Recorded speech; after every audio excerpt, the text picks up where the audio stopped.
For practice, these are teacher-led activities that are aimed at reinforcing the content that was introduced on the previous slide or the previous page in the introduction page.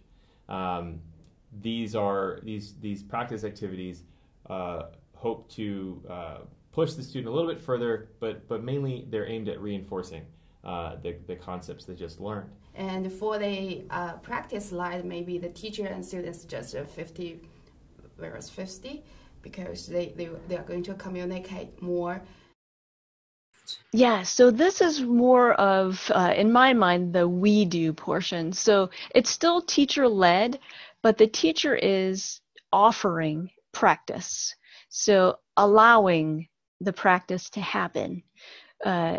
So it might be with using props. It might be with circling something on the lesson plan, on the lesson itself, modeling for the student, having the student do it, creating sentences that the student is practicing under the teacher's guidance. So that, in my mind, is that we do, where we used to think I do, we do, you do. So I do, teacher shows.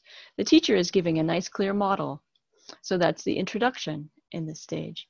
And then practice, the teacher leads the student in practice, helps them have success and helps them learn and head toward mastery. What do you see? I see a chicken.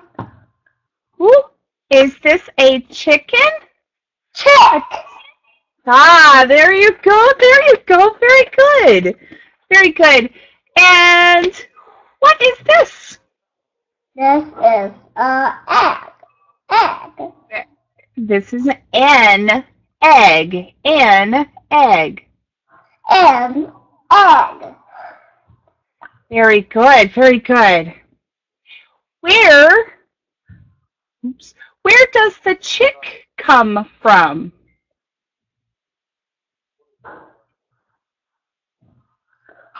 Where does he come from? Look.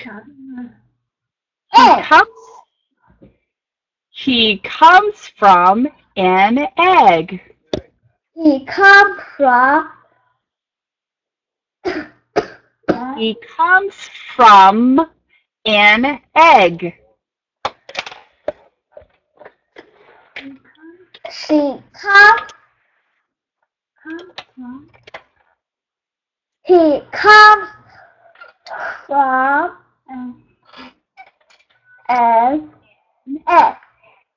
Good job. Good job.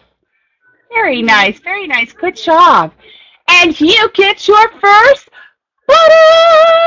star and your zoo animal. What animal? What is it? This is an elephant. An elephant. An elephant. Good job. Good job, Arlo. Good job. Okay, but absolutely. So with the practice, I use the practice step to first see what they remember from the introduction, but kind of probe them, like, what do you see? I tend to use the same props. If you notice that throughout my entire class, I use the same props to keep that. So not only does it help me with this class, it'll help me with future classes on the same vocabulary.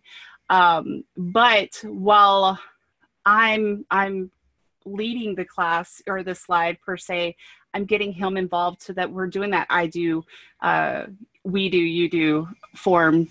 And it just helps them learn if we keep it that way and still allow that independent work. So you're leading, but you're still allowing independent work because that independent work is so important. It's so important for them to be able to practice saying those sentence structures, saying that vocabulary. And we not only practice saying the words, but I also have them practice using the target sentences as well. So we're not just focusing only on egg and chick, which are the vocabulary words that we learned in the introduction. We're using that sentence structure as well. Well, we've taught them in the introduction slide, we taught them those sentence structures. We worked on those, and this is just a way to reiterate, to help make sure that they were repeating. We're doing that repetition. I kind of like the fact that there aren't, you know, words on this slide, because that gives us the freedom to kind of grab it and run with it and let our students tell me, what do you see without, you know, reading? I want to know what you remember. So personally, I love that there are no words there, because that gives me and my student a lot of freedom to see, okay, did they remember? Did I do my part? And, you know, show that and show what they have and let them do that independently.